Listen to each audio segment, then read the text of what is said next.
The wanted poster fluttered in the wind outside the general store in Ogden, Utah. And Kellan O'Malley froze when he saw the face staring back at him, because those same green eyes had served him coffee not an hour ago at the boarding house where he'd taken a room. He stood there in the dust of Main Street, his hand halfway to his holster out of pure instinct, reading the bold letters that declared a bounty of $500 for someone named Margaret Hayes, wanted for bank robbery and murder in Nevada. But the woman in the drawing, despite the wrong name printed beneath it, was unmistakably the young woman who'd quietly poured his coffee that morning, the one with the sad smile and careful movements of someone trying to disappear into the wallpaper. Kellan glanced around the street. It was early afternoon on a Tuesday in September of 1878, and Ogden was busy with railway workers and farmers coming in for supplies.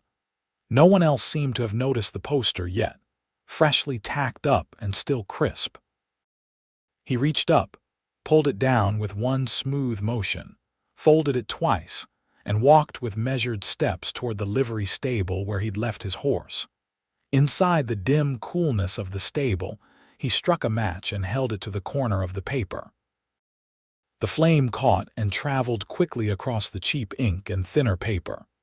He dropped it into a metal bucket and watched it curl and blacken, thinking about how he'd ridden into town looking for work, not complications. But those eyes had been kind when she'd poured his coffee, and her hands had trembled slightly, and he'd noticed the way she'd kept her head down like someone who didn't want to be remembered. When the paper was nothing but ash, he kicked some dirt over it and walked back out into the sunlight. He had choices to make. The smart thing would be to collect his belongings, ride out, and forget he'd ever seen that poster. The right thing, according to the law, would be to report what he knew to the sheriff. But Kellan had learned long ago that the law and justice weren't always the same thing, and something in his gut told him that woman wasn't a murderer. He made his way back to the boarding house, a two-story building painted white with green shutters, run by a widow named Mrs. Patterson. The dining room was empty now, the lunch crowd gone, and he found the young woman in the kitchen, elbow-deep in dishwater. She looked up when his shadow fell across the doorway, and he saw the fear flash through her eyes before she controlled it. "Can I help you with something, Mr. O'Malley?" she asked, her voice steady despite the way her shoulders had tensed. "Need to talk to you," he said quietly. "Private-like." The color drained from her face, but she dried her hands on her apron with deliberate calm. "I have work to finish. It's important." She studied him for a long moment, and he could see her calculating, weighing her options. Finally, she nodded. "There's a back porch. Give me a minute." He went outside and waited, leaning against the railing and watching chickens scratch in the dirt yard. When she came out, she'd removed her apron and pushed a strand of dark hair behind her ear. Up close, he could see she was younger than he'd first thought, maybe 22 or 23. He was 27 himself, old enough to have fought in range wars and lost friends to stupid causes. "What's this about?" she asked, but her eyes already knew, "Saw something this morning. Thought you should know it's been taken care of," her breath caught. "What did you see?" "Paper with a face on it. Wrong name though, funny thing about that." She went very still, and he could see her mind working, trying to figure out if this was a trap. "Why are you telling me this?" "Because I burned it," he said simply, "and because I'm not asking questions." Tears filled her eyes so suddenly it startled them both. She pressed her hand to her mouth, turning away from him. Her whole body shook with the effort of not breaking down. He waited, giving her time, watching the chickens and the late afternoon sun painting everything gold. "I didn't do it," she finally whispered. "What they said I did, I didn't." "Okay." She turned back to him, confusion replacing some of the fear. "That's it. Just okay." Figured as much. Woman who murders folks doesn't usually have gentle hands when she pours coffee. A sound escaped her that was half laugh, half sob. She wiped at her eyes with the back of her hand. "You don't know me. You don't know anything about me. Know enough. Know you're scared. Know you're running. Know that sometimes the law gets it wrong." He straightened up from the railing. "Also know there might be more posters coming. One made it here. Others will too." The fear came back into her face. "I have to leave." "Where will you go?" "I don't know. Somewhere. Anywhere." She wrapped her arms around herself despite the warmth of the day. "I've been here 3 months. I thought maybe I could stay, make a life, but I should have known better." "What's your real name?" he asked. "If you want to tell me." She hesitated, then said softly, "Grace. Grace Emerson. Grace." He tested the name, found it suited her better than Margaret. "I'm Kellan, but you knew that already. Why are you helping me?" "You could have turned me in for that bounty. $500 is a lot of money." He thought about that, about all the reasons he should have done exactly that. Instead, he said, "Had a sister once. She got blamed for something that wasn't her fault. No one believed her. She died in prison, 18 years old before the truth came out." He met Grace's eyes. "So I guess I'm helping you because no one helped her." Grace's expression softened with sympathy and understanding. "I'm sorry about your sister. Long time ago now." He shifted his weight, making a decision even as the words left his mouth. "I have an idea. It's crazy and you can say no, but I think it might keep you safe, at least for a while." "What kind of idea?" "The kind where you don't run alone." He saw her stiffen and held up his hand. "Hear me out. Single woman traveling alone draws attention. Married woman traveling with her husband, that's just normal folks going about their business. We head west, maybe to California or Oregon. By the time we get there, this will have blown over, or you'll have had time to figure out how to prove your innocence." She stared at him like he'd sprouted a second head. "You're suggesting we pretend to be married." "I'm suggesting we actually get married. Legal-like. Protection for you, and it solves another problem too." "What problem?" "I've been looking to settle down, start a ranch. Banks don't look kindly on single cowboys. Married man with a wife, that's stable. That's someone they'll lend money to." He could see her trying to process this. "It'd be a business arrangement. You'd be safe. I'd get my ranch. We could figure out the rest as we go." "That's insane," she said, but her tone held more wonder than rejection. "Probably," he agreed, "but I'm guessing you're short on better options right now." She walked to the edge of the porch, looking out at the mountains in the distance. He could see the tension in her spine, the weight of fear and exhaustion she'd been carrying. When she spoke again, her voice was barely audible. "Why would you do this? Really?" "Because it's the right thing," he said. "Because I've been drifting for 10 years and I'm tired of it. Because when I looked at that poster, I didn't see a criminal. I saw someone who needed help." He paused. "And because in about 2 seconds, I knew I couldn't let anything happen to you." She turned to face him, searching his eyes for deception or ulterior motives. Whatever she saw there must have satisfied her because some of the fear left her face. "I don't have any money. I can't pay you back for this. Not asking you to. Like I said, it helps us both. If we do this, if we really do this, you need to know what happened. You deserve to know the truth. Only if you want to tell me." She took a breath and began. "I was working in a hotel in Virginia City, Nevada. Just a maid, cleaning rooms, trying to save enough to maybe go back east where I grew up. There was a bank robbery. 3 men wearing masks. They shot a clerk and got away with $10,000. Her voice remained steady, but her hands twisted together. One of the men, his mask slipped when they were running out. I was across the street, sweeping the hotel porch. I saw his face." "So you're a witness, not a criminal." "That's what I thought. I went to the sheriff, told him what I saw, described the man. The sheriff seemed grateful, said I'd done the right thing." She shook her head bitterly.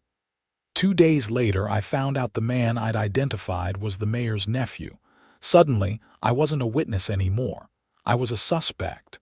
They said I was in on it, that I was lying to protect the real robbers.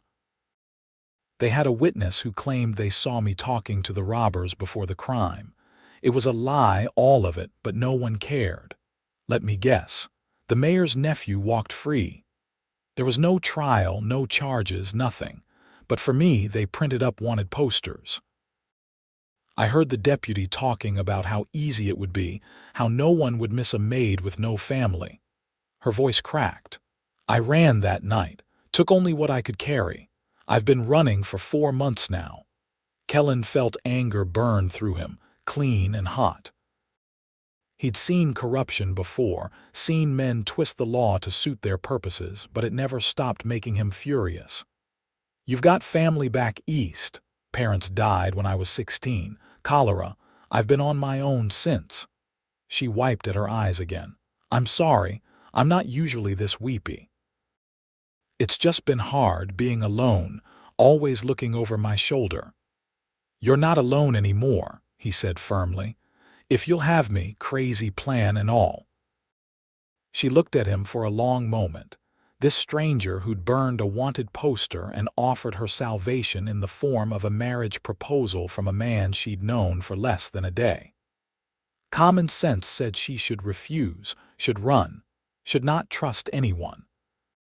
But Grace Emerson was tired of running, and there was something solid and honest in Kellan O'Malley's eyes. Yes, she said quietly. Yes, I'll marry you. They made their plans quickly and quietly. Mrs. Patterson, the boarding house owner, was a kind woman but a gossip, and they couldn't risk word spreading before they left town. Kellan had some money saved from his last job working cattle in Wyoming, enough to see them through to somewhere they could start fresh. There's a circuit preacher comes through on Fridays, Grace said. He stays at the church on 2nd Street. We could find him, have him marry us proper. Tomorrow's Wednesday. Can you be ready to leave by Saturday morning? She almost laughed. I've been ready to leave since the day I arrived. Everything I own fits in a single bag. Then we'll do it Friday evening, quiet ceremony. Saturday at dawn we ride out. Where will we go? Kellan had been thinking about that. There's good land in Montana Territory. I've got a friend up near Billings who owes me a favor. He could help us get started. It's far enough from Nevada that your past won't follow, and it's country where hard workers can make something of themselves. Montana, she repeated, testing the word. The idea of a destination, a place that might be home, felt strange after months of just running. I've never been that far north. It's beautiful country, cold in winter but beautiful, good land for cattle, plenty of water. He found himself getting excited, thinking about possibilities. We could build something real there, something that's ours. That night, Grace lay in her small attic room at the boarding house and wondered if she'd lost her mind. She was going to marry a man she didn't know, ride off into the wilderness, and try to build a life based on a lie. Except it didn't feel like a lie when Kellan looked at her with those steady brown eyes. It felt like the first true thing that had happened to her in months. She thought about Virginia City, about how she'd tried to do the right thing and been punished for it. She thought about the deputy's cold smile when he'd told her there was no point in fighting the charges, that she should confess and make it easier on herself. She thought about climbing out her window in the middle of the night and running until her lungs burned, sure that every sound was pursuit. And then she thought about Kellan burning that poster without hesitation, offering her protection without asking for anything in return. It should have seemed too good to be true, and maybe it was. But Grace had learned that sometimes you had to take a leap of faith, even when you couldn't see the landing. The next 2 days crawled by. Grace continued her work at the boarding house, trying to act normal while her heart raced every time someone new came through the door. Kellan kept his distance during the day, not wanting to raise suspicions, but she was always aware of him. He took meals at the boarding house, and each time their eyes met across the dining room, she felt a little less afraid. On Thursday afternoon, he found her in the garden behind the house, hanging laundry on the line. Mrs. Patterson was at the market, and they had a few minutes of privacy.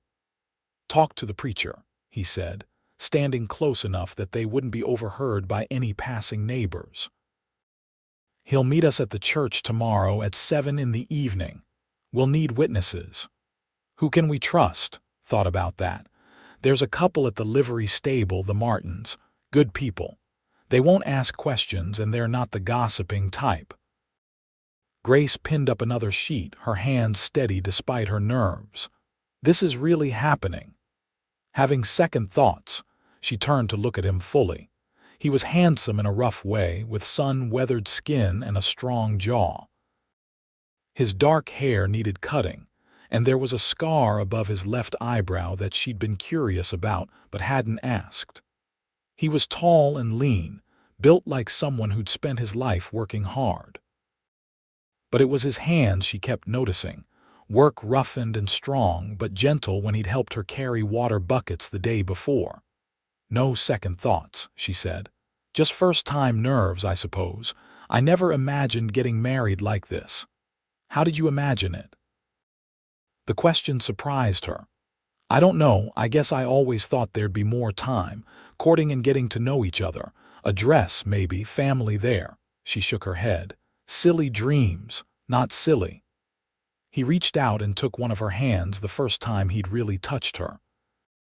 His palm was warm and calloused against hers.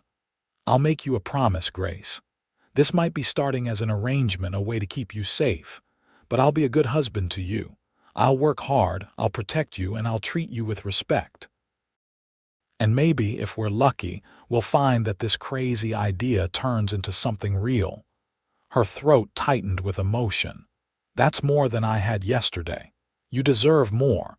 You deserve everything you dreamed of." He squeezed her hand gently, then released it. "Tomorrow night, you become Grace O'Malley. Day after that, we start our new life." Friday evening arrived painted in shades of orange and purple, the autumn air crisp with the promise of winter. Grace had managed to trade some of her wages for a simple blue dress from another girl at the boarding house, nothing fancy but clean and pretty. She pinned up her dark hair and looked at herself in the small mirror in her room. Her green eyes looked back at her, wide and uncertain. "You can do this," she whispered to her reflection. "You have to do this." She slipped out the back door while Mrs. Patterson was occupied with her supper guests. Kellan was waiting 2 blocks over with the Martins, a middle-aged couple who smiled warmly at her when she approached. Mrs. Martin, a plump woman with kind eyes, took Grace's hands. "Don't you worry, dear," she said. "Marriage is an adventure, but you've got a good man there.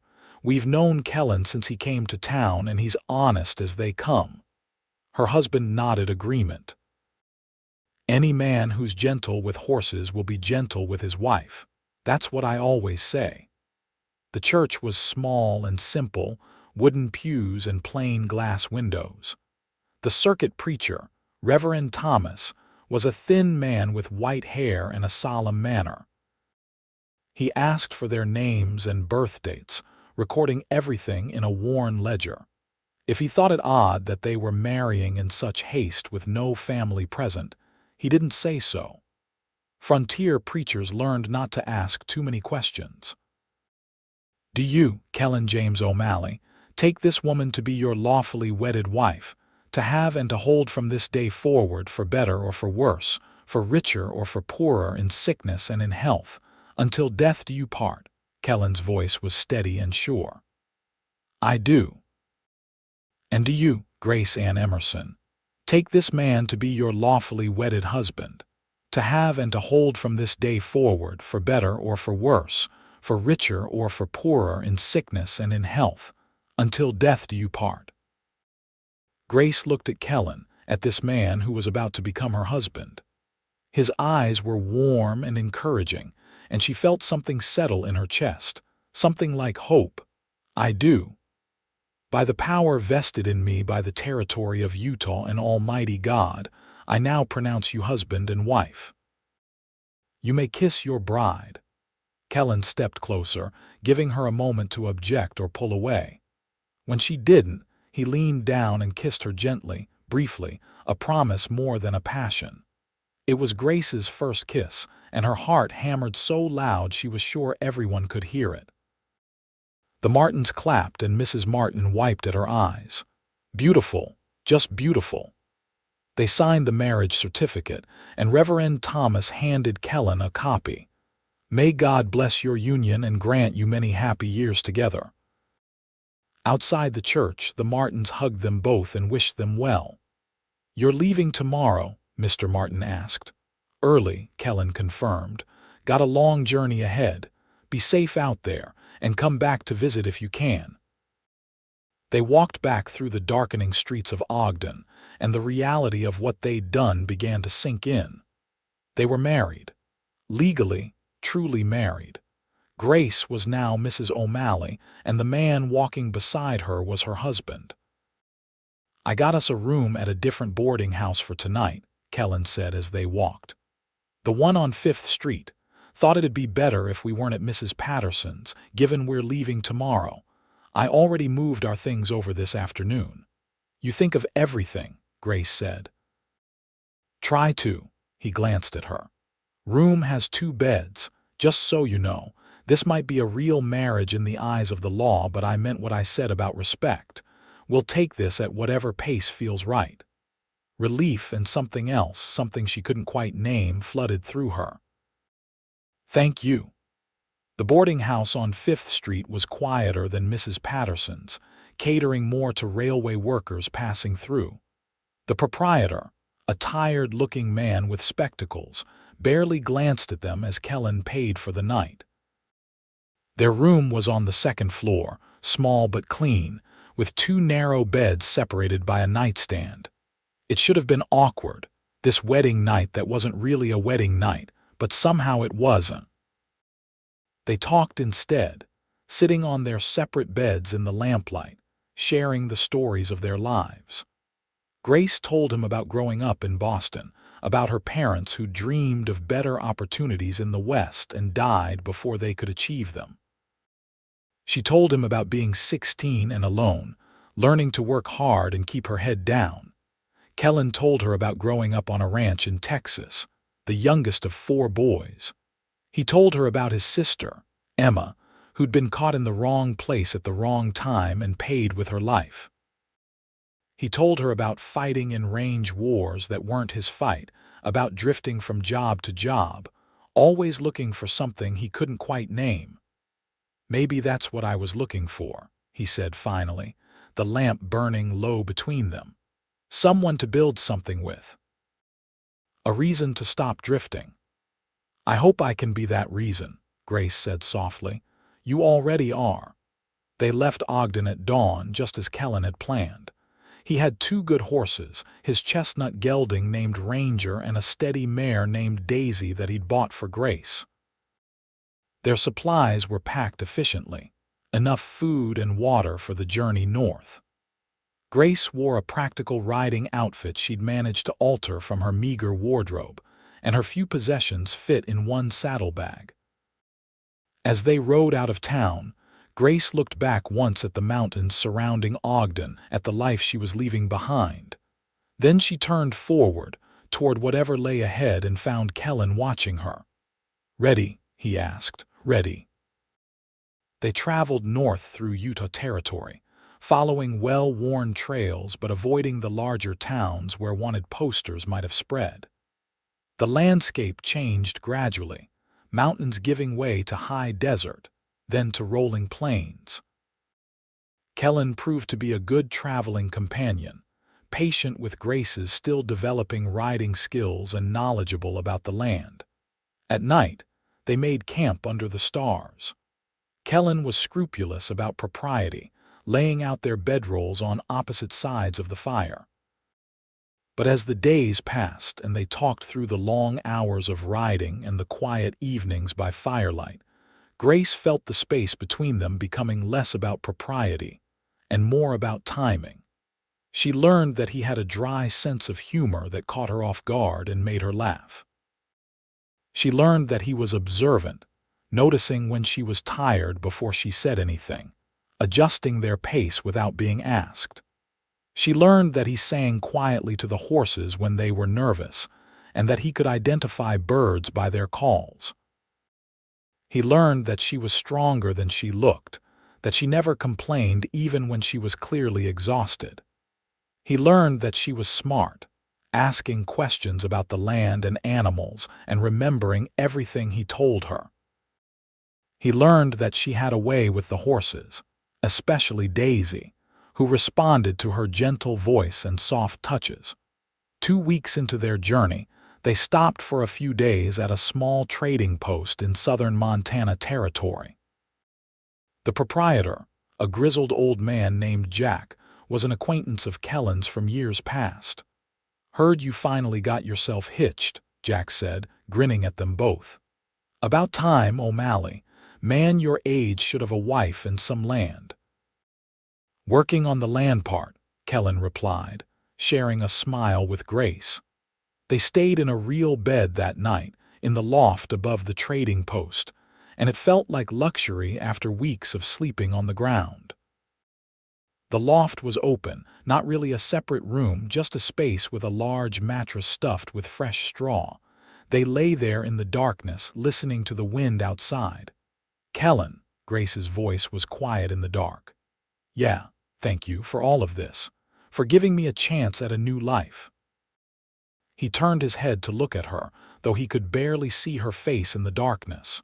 "You're giving me a new life too, Grace. Don't forget that. Still, I know this wasn't what you planned when you rode into Ogden that day." "Best thing I never planned," he said. Then carefully, "Can I ask you something?"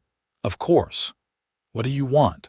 When we get to where we're going, when we build this ranch, what do you want your life to look like?" She was quiet for a moment, thinking. "I want to feel safe. I want to wake up in the morning without being afraid. I want to build something that lasts, something that's mine. Ours," she corrected. "I want to have friends, maybe, a community. I want to matter." "You matter," he said firmly. "I want to matter to myself," she clarified. "I've spent so long just surviving, just trying to get through each day.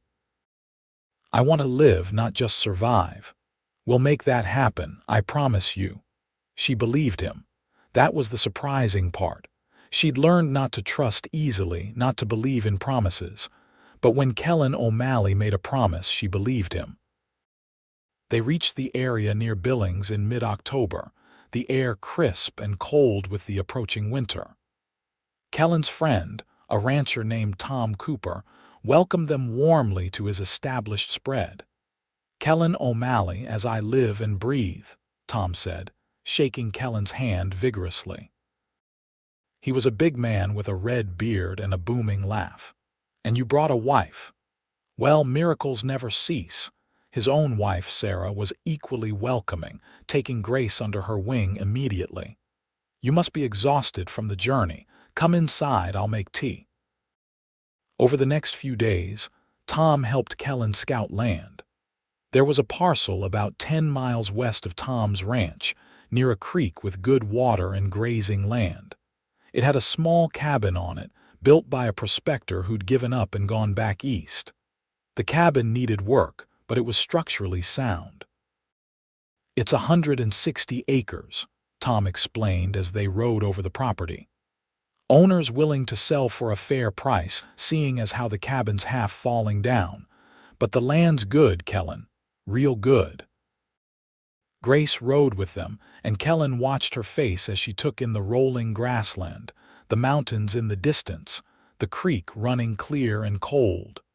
Her eyes were bright with something he recognized as hope. "What do you think?" he asked her. She turned to him, smiling wider than he'd ever seen. "I think it's perfect. They bought the land with most of Kellan's savings, enough left over to buy a few head of cattle from Tom and supplies to get them through the winter. The cabin became their first project together. It had 2 rooms, a main room with a fireplace and a smaller bedroom. The roof leaked, the windows needed replacing, and the whole thing needed cleaning and repairs. Grace threw herself into the work with determination. She cleaned years of dirt and mouse droppings, scrubbed the floors and walls, patched holes with mud and grass. Kellan repaired the roof, replaced windows, reinforced the door. Sarah Cooper brought over curtains and blankets, other supplies they'd need. "You've got a good one there," Sarah told Kellan one day while Grace was outside hanging laundry. "Not many city girls would take to frontier life like she is." "She's stronger than she looks," Kellan agreed, watching Grace through the window. The wind caught her hair, pulling it loose from its pins, and she laughed, trying to catch the flying sheets. Something in his chest tightened at the sound. "You love her," Sarah observed. It wasn't a question. Kellan started to deny it, then stopped. Did he love her? They'd been married for 6 weeks, known each other for 7. But somewhere between Ogden and here, between campfires and long days in the saddle, between working side by side on the cabin and learning each other's habits and hopes, something had changed. She wasn't just the woman he'd saved anymore, wasn't just his wife in name. She was Grace, and yes, he loved her.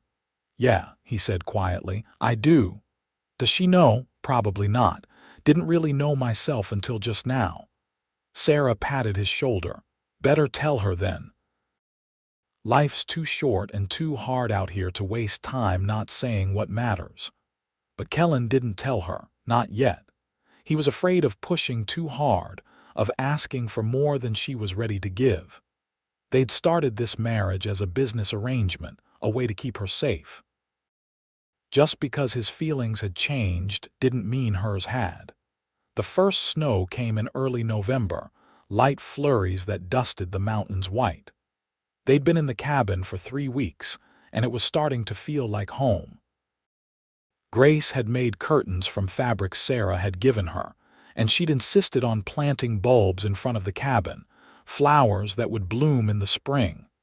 Planning to stay then. Kellan had teased when he saw her on her knees in the cold dirt, carefully spacing the bulbs.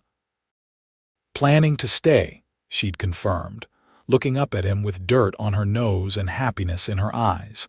They'd fallen into a comfortable routine. Kellan worked on building a small barn for the horses and the few cattle they'd bought. Grace cooked and kept the cabin, but she also insisted on helping with the outdoor work when she could. They still slept separately, Kellan in the bedroom and Grace on a bedroll by the fire, despite having only one bed. It was silly, maybe, but neither of them had suggested changing the arrangement. One night, a bad storm rolled in, wind howling and snow falling thick and fast. The temperature dropped dramatically, and the fire in the main room struggled against the drafts. Kellan woke in the middle of the night to find Grace shivering by the dying fire, wrapped in every blanket they owned. "Grace." He got up, immediately concerned. "You're freezing." "I'm fine," she said through chattering teeth. "Just need to build up the fire." "The fire's not enough tonight. It's too cold." He made a decision. "Come on, you're sleeping in the bedroom where it's warmer. But that's your room. It's warm enough for both of us. Come on before you freeze to death." He pulled her to her feet, blankets and all, and guided her to the bedroom. The smaller space retained heat better, and his body heat would help too. He settled her on one side of the narrow bed and climbed in on the other, carefully maintaining a respectful distance. "Kellan, I can't take your bed." "You're not taking it. We're sharing it. Now stop arguing and get warm." Despite the situation, Grace found herself smiling. Even half frozen and exhausted, she could appreciate the absurdity. They were married, had been for weeks, but this was the first time they'd shared a bed. Kellan lay rigidly on his side, clearly trying not to crowd her. But as the night wore on and the storm continued to rage outside, they unconsciously moved closer, seeking warmth. When Grace woke near dawn, she found herself curled against Kellan's chest, his arm around her waist, their bodies fitting together like they'd done this 1,000 times before. She should have been embarrassed or uncomfortable. Instead, she felt safe and warm and something else, something that made her heart beat faster. She could hear his heartbeat under her ear, steady and strong. His breath stirred her hair. And she realized, lying there in the gray dawn light, that she didn't want to move. Kellan woke to find Grace in his arms and had a moment of panic, worried she'd think he'd taken advantage. But she was awake, and she wasn't pulling away. She tilted her head back to look at him, and their faces were suddenly very close. "Morning," she whispered, "morning." His voice was rough with sleep. "Sorry, I didn't mean to. I know." She bit her lip, gathering courage. "Kellan, can I ask you something? Anything? This marriage, this arrangement we have, is it still just an arrangement to you?" His heart started pounding. "What do you mean?" "I mean." She took a breath. "I mean, somewhere along the way it stopped being just an arrangement for me. Somewhere between Ogden and here, you became more than just the man who saved me. You became my friend and my partner, and I need to know if I'm alone in feeling like maybe this could be something real." Relief and joy flooded through him so intensely it made him dizzy. "You're not alone. Grace, you're not alone at all." He cupped her face in his hand, giving her plenty of time to pull away. When she didn't, when she leaned into his touch instead, he kissed her. Not the brief, polite kiss from their wedding, but a real kiss, full of all the feelings he'd been holding back. She kissed him back, her hands coming up to grip his shirt, and it was better than anything he could have imagined. When they finally pulled apart, both breathing hard, her eyes were bright with unshed tears. "I was so afraid," she whispered. "Afraid that you'd regret this, regret me. Never. Grace, never." He kissed her forehead, her cheeks, the tip of her nose. "I love you. I think I started falling in love with you when you cried on the porch in Ogden, and I've been falling ever since. I love you too." The words came easily, naturally, because they were true.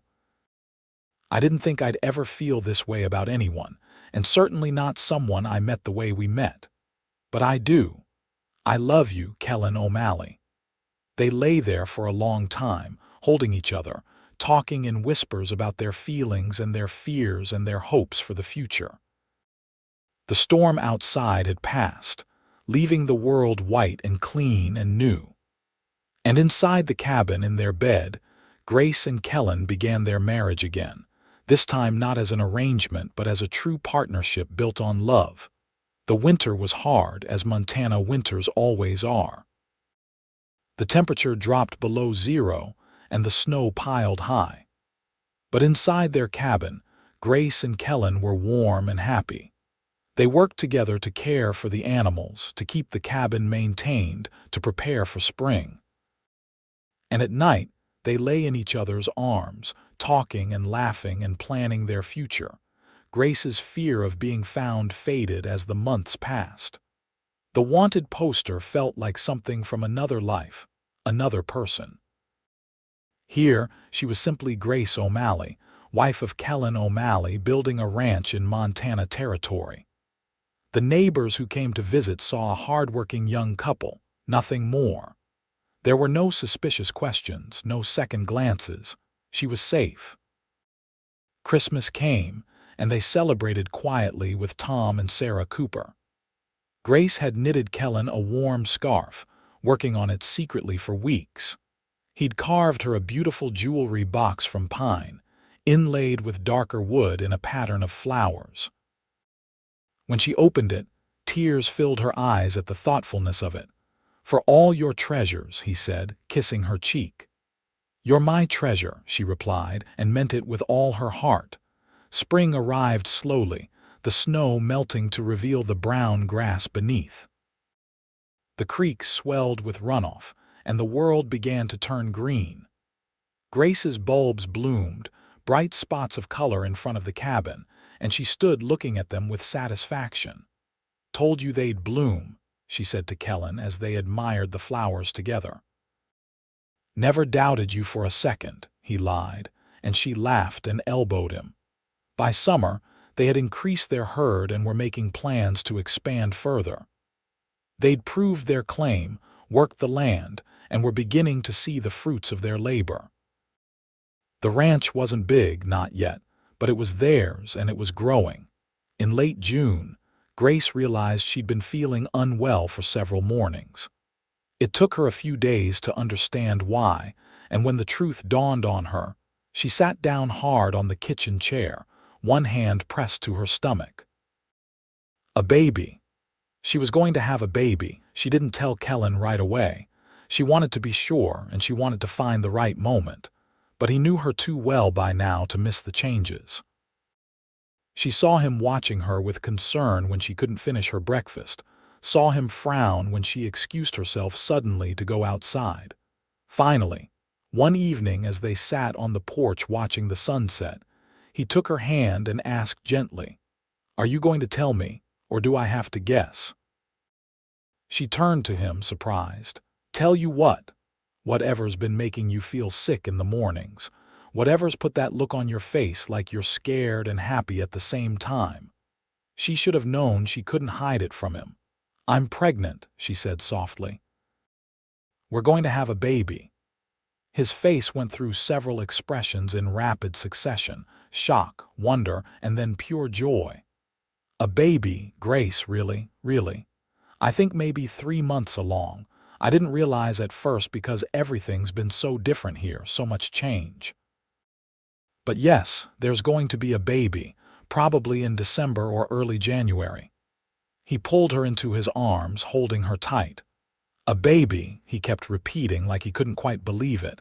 Then he pulled back, concerned. "Are you okay? Do you need to see a doctor?" "Sarah said there's a doctor in Billings." "I'm fine. I'll go see the doctor when we go to town next week for supplies. But Kellan, I'm scared. I've never done this before. I don't know anything about having babies." "We'll figure it out together," he promised. "Sarah will help. She's had 3. And I'll take care of you, Grace. I'll take care of both of you. I know you will. I'm not worried about that. It's just—" She placed her hand on her still flat stomach. "It's real now. We're building a real family, a real life. Sometimes I can't believe this is my life. Believe it." He covered her hand with his, both of them touching the place where their child grew. "This is our life, our family, our future." The pregnancy progressed normally, though Grace found the summer heat difficult. Kellan fussed over her constantly, which she found alternately endearing and exasperating. He didn't want her doing any heavy work, though she argued she was perfectly capable. They compromised, with Grace doing lighter tasks and accepting help when needed. Sarah Cooper was delighted by the news and showed up regularly with advice, hand-me-down baby clothes, and reassurance. "You'll be fine," she kept telling Grace. "Women have been having babies since the beginning of time. Your body knows what to do." In October, a letter arrived at the trading post addressed to Kellan. It had been forwarded from Ogden, and when he opened it, he went very still. Grace saw his expression change and felt fear grip her heart. "What is it?" she asked, one hand instinctively going to her rounded belly.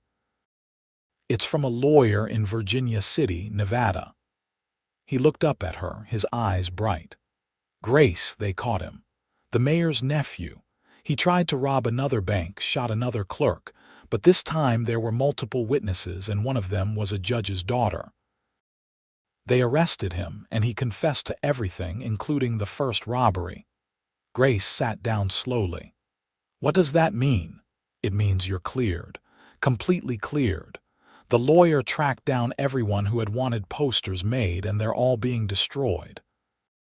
He says the mayor tried to keep it quiet, but there were too many witnesses this time. The nephew is going to prison, probably for life, and they want to find you to officially clear your name and apologize." She couldn't speak for a moment. For nearly a year and a half, she'd lived with the fear of being arrested, of being dragged back to Virginia City, of being hanged for a crime she didn't commit. And now it was over. Just like that, it was over. Tears streamed down her face, and Kellan was beside her immediately, holding her as she sobbed with relief. "It's over," she kept saying. "It's really over. It's over," he confirmed, his own voice thick with emotion. "You're free, Grace, completely free." "I was already free," she said, pulling back to look at him. "You gave me that, but now—" She laughed through her tears. "Now I don't have to be afraid anymore. Now I can just be happy." "Then be happy," he said, kissing her. "Be happy and safe and loved, because that's what you deserve." That evening, they built a fire outside and burned the letter, symbolically destroying the last link to Grace's old life. She watched the paper curl and blacken and felt the final weight lift from her shoulders. She was Grace O'Malley, wife and soon-to-be mother, living on a ranch in Montana Territory. And she was happy. The baby came in early January of 1880, on a night when the world was frozen white and still. Sarah Cooper and the doctor from Billings were both there, having arrived 2 weeks earlier when it became clear the baby would come soon. Kellan paced outside in the cold, listening to Grace's cries and feeling helpless. "First babies always take a while," Tom said, having come with Sarah to provide support. "Try not to worry." But Kellan did worry, terrified that something would go wrong, that he'd lose her after everything they'd been through. When he finally heard a baby's cry pierce the night, he burst through the door without waiting to be called. Grace was propped up in bed, exhausted and sweaty and more beautiful than he'd ever seen her. And in her arms, wrapped in a blanket Sarah had made, was a tiny, red-faced, perfect baby. "It's a boy," Grace said, smiling tiredly at him. "We have a son." Kellan approached slowly, almost afraid to believe it was real. He sat carefully on the edge of the bed and looked down at his son, at the tiny fingers and miniature features. The baby had a shock of dark hair and his mother's nose. "He's perfect," Kellan whispered. "Grace, he's perfect. Want to hold him?" With shaking hands, Kellan took his son, supporting the baby's head the way Sarah had shown him during one of her visits. The baby was so small, so fragile, and yet so completely, utterly perfect. He felt something shift in his chest, a fierce, protective love unlike anything he'd ever experienced. "Hello, son," he said softly. "I'm your father, and I promise you I'm going to give you the best life I can. You and your mother both." They named him James after Kellan's father, with the middle name Henry after Grace's father. James Henry O'Malley, born on a frozen January night in Montana Territory, the first of what would be many children. The years passed quickly, marked by hard work and simple joys. The ranch grew steadily. They added more cattle, built a proper barn, expanded the cabin to include 2 more bedrooms. Grace proved to have a talent for managing the ranch's finances, keeping careful accounts that ensured they always knew where they stood. James grew from a baby into a toddler, dark-haired and serious like his father, but with his mother's green eyes and gentle nature. When he was 2, Grace gave birth to a daughter they named Emma, after Kellan's sister. Emma had her father's brown eyes and her mother's smile, and from the moment she was born, she had her father wrapped around her tiny finger. Life on the ranch was hard work, but it was good work.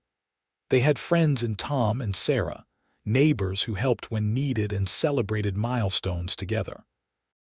The community grew as more people settled in the area, and Grace found herself part of a network of frontier women who supported each other through the challenges of life in the territory. Sometimes, usually late at night when the children were asleep, and she and Kellan sat together on the porch watching the stars, Grace would think about that day in Ogden when her world had seemed to be ending. She'd think about the wanted poster with her face and the wrong name, about the fear that had consumed her, about how close she'd come to losing everything. And then she'd think about Kellan burning that poster without asking questions, offering her salvation without expecting anything in return. She'd think about how he'd loved her even when she couldn't love herself, how he'd given her a home and a family and a future. "What are you thinking about?" Kellan would ask, because he always knew when her mind drifted to the past. "Just how lucky I am," she'd say, taking his hand. "How lucky we are. I'm the lucky one," he'd argue like he always did. "I got to marry the most beautiful woman in the territory. You got to marry a wanted criminal," she'd tease. "I got to marry the woman I love," he'd correct, pulling her close. "Best decision I ever made." In 1885, Montana Territory was preparing for statehood, and the O'Malley Ranch was thriving. They had 100 head of cattle, good horses, and 3 children, James now 5, Emma 3, and baby Samuel just 6 months old. The cabin had grown into a proper house, with a parlor and a real kitchen and enough bedrooms for their growing family. Grace stood in her garden one spring morning, watching her children play while she tended the flowers that had become her tradition. Every year she planted new bulbs, marking the passage of time with blooms. Kellan came up behind her, wrapping his arms around her waist and resting his chin on her shoulder. "Happy?" he asked. "So happy I could burst," she replied, leaning back against him. "Sometimes I have to pinch myself to make sure it's real. It's real. We made it real, you and me." He kissed her cheek. "And we're going to keep making it real every day for the rest of our lives." James called for them, wanting to show them something he'd found, and they walked hand in hand to see. As they crossed the yard with their children running ahead of them, Grace felt a contentment so deep it was almost painful. This was her life, the life she'd built with Kellan. A life of love and work and family, of community and belonging. She was no longer the frightened girl on a wanted poster with the wrong name. She was Grace O'Malley, wife and mother, rancher and friend. She was loved and safe and free. And every morning when she woke up next to Kellan, she thanked whatever twist of fate had brought them together. The years continued to roll by, each one bringing its own challenges and triumphs. There was the year of the terrible winter when they lost half their herd, but survived through careful planning and community support. There was the year of the drought when water was precious, and everyone pulled together to share resources. There was the year James started school in the growing town of Billings, making the ride each day on his pony with other ranch children. Emma proved to be a natural with horses, able to gentle even the most skittish animals with her patient, loving approach. Samuel was still too young to show his talents, but he had his father's determined streak and his mother's quick mind. Grace and Kellan talked sometimes about more children, but they also treasured the family they had, each child precious and loved. In the spring of 1889, Tom Cooper passed away suddenly, leaving Sarah a widow. Grace and Kellan helped her as much as they could, and eventually Sarah sold her ranch to a young couple and came to live with the O'Malleys. She had her own room in the house and helped with the children, becoming a beloved grandmother figure to James, Emma, and Samuel. "You saved me," Sarah said to Grace one day as they worked together in the kitchen. "When Tom died, I didn't know what I was going to do. But you and Kellan, you gave me a home and a purpose." "Your family," Grace said simply. "You were there when I needed help and now we're here for you. That's what family does." Sarah hugged her, tears in her eyes. "I remember when you first came here, pregnant with James and still so scared of your past. Look at you now. Look at the life you've built." Grace looked around the kitchen at the evidence of a full, rich life. children's drawings on the walls, a table big enough for their growing family, windows that looked out on land they owned and worked. "I couldn't have done it without Kellan," she said. "He gave me the chance to become this person." "You gave him the same chance," Sarah pointed out. "He was drifting before he met you, no roots, no real purpose. You gave him a home and a family. You saved each other." It was true, Grace realized. They had saved each other. Kellan had saved her from a false accusation and a life on the run, but she'd saved him from a life of loneliness and purposelessness. They'd built this life together, brick by brick, day by day, through hard work and love and unwavering commitment to each other. By 1892, Montana had achieved statehood, and the O'Malley Ranch was one of the most successful in the area. James was 13 and already a skilled cattleman. Emma was 11 and training horses that people came from miles around to buy. Samuel was 7 and showing signs of being a natural leader, organizing the other ranch children into elaborate games and adventures. There was talk of adding a 4th child to the family, and Grace and Kellan were cautiously hopeful. One evening, as had become their tradition over the years, Grace and Kellan sat on the porch after the children were in bed. They were older now, Grace 37 and Kellan 42, their hands roughened by work and their faces weathered by sun and wind. But when they looked at each other, they still saw the young people who'd married in haste in a small church in Ogden, taking a leap of faith that had changed both their lives. "You ever regret it?" Grace asked suddenly. "Burning that poster, marrying me, all of it?" Kellan turned to her, surprise on his face. "Never, not for 1 second. Why would you ask that?" "I just wanted to hear you say it," she admitted. "After all these years, I still sometimes can't believe my luck, that you chose me, that you loved me, that you built this life with me." "Grace O'Malley." He took both her hands in his. "You are the best thing that ever happened to me. You gave me a home, a family, a purpose. You gave me love when I didn't even know I was looking for it. If I live to be 100, I'll never regret a single moment we've had together." Even the hard times, especially the hard times, because we got through them together. And every challenge we faced just proved how strong we are, how right we are for each other. He kissed her, soft and sweet. "I love you. I loved you when you were a scared girl wanted for a crime she didn't commit, and I love you now as the strong, beautiful woman who's my partner in everything. And I'll love you forever." "Forever," she agreed, resting her head on his shoulder and looking out at the land they'd built their life on. "That sounds perfect." In the fall of that year, Grace gave birth to their 4th child, another son they named William after Kellan's brother who died young. William completed their family in a way none of them had expected, bringing a joy and energy to the household that kept everyone laughing. The children grew, as children do. James eventually took over most of the day-to-day running of the ranch, working alongside his father and learning everything Kellan could teach him.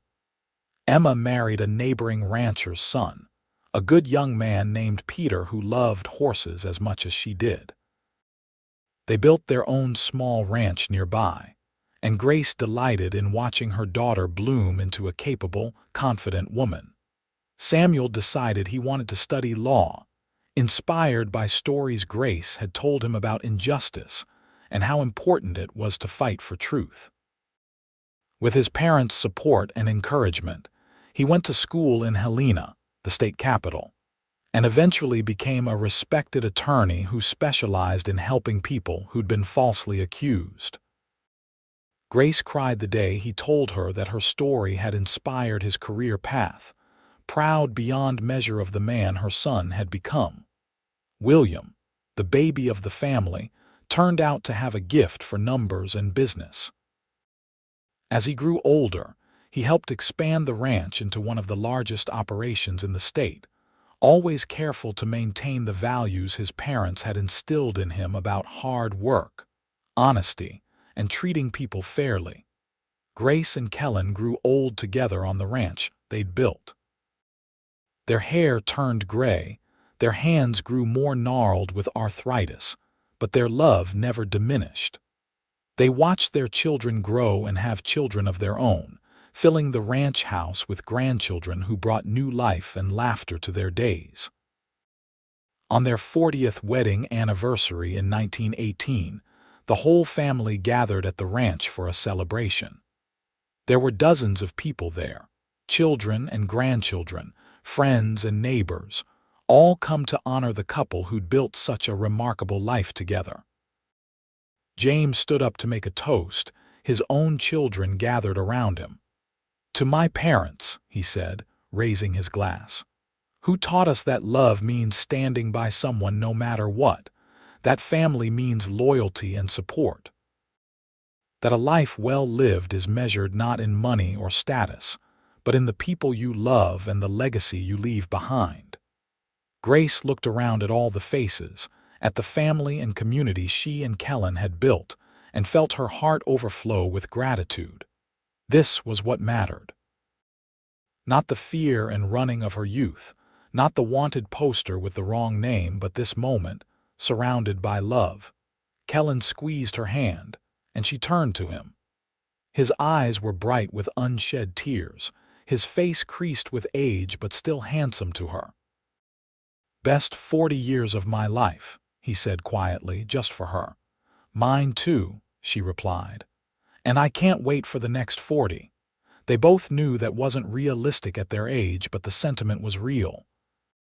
Whatever time they had left, they would spend it together, just as they'd spent every day since that fateful morning in Ogden when a cowboy burned a wanted poster and changed both their lives forever. As the party continued around them, Grace's mind drifted back to that day one last time. She thought about the girl she'd been, terrified and alone, certain her life was over.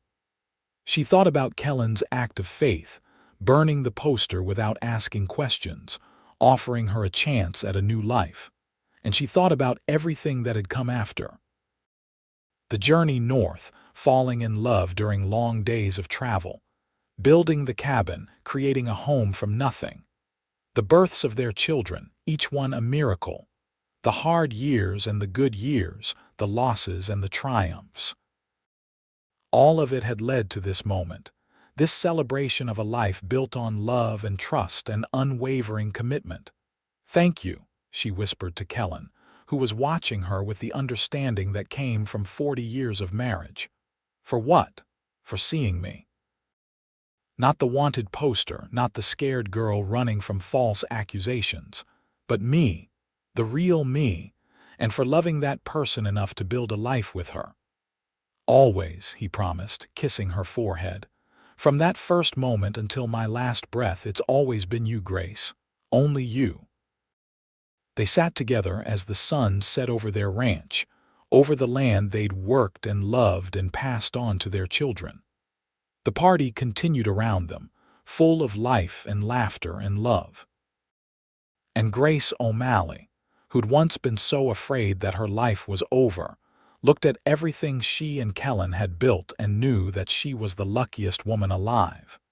The years continued to be kind to them.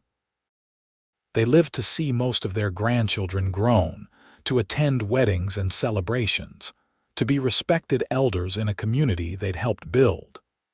They watched Montana continue to grow and prosper, taking pride in their small part in settling the frontier. When Kellan finally passed away in 1923 at the age of 73, Grace was beside him, holding his hand just as she'd held it through 5 decades of life together. His last words to her were, "Best decision I ever made was burning that poster. I love you, Grace O'Malley. Always have, always will." "I love you too," she whispered back, tears streaming down her face. "Thank you for my life. Thank you for everything." Grace lived another 5 years after Kellan's death, surrounded by her children and grandchildren, finding comfort in the family they'd built together. She told stories about the early days, about the ranch when it was just a falling-down cabin and a dream. She told them about their grandfather's kindness and strength, about how he'd saved her and loved her and given her a life beyond her wildest dreams.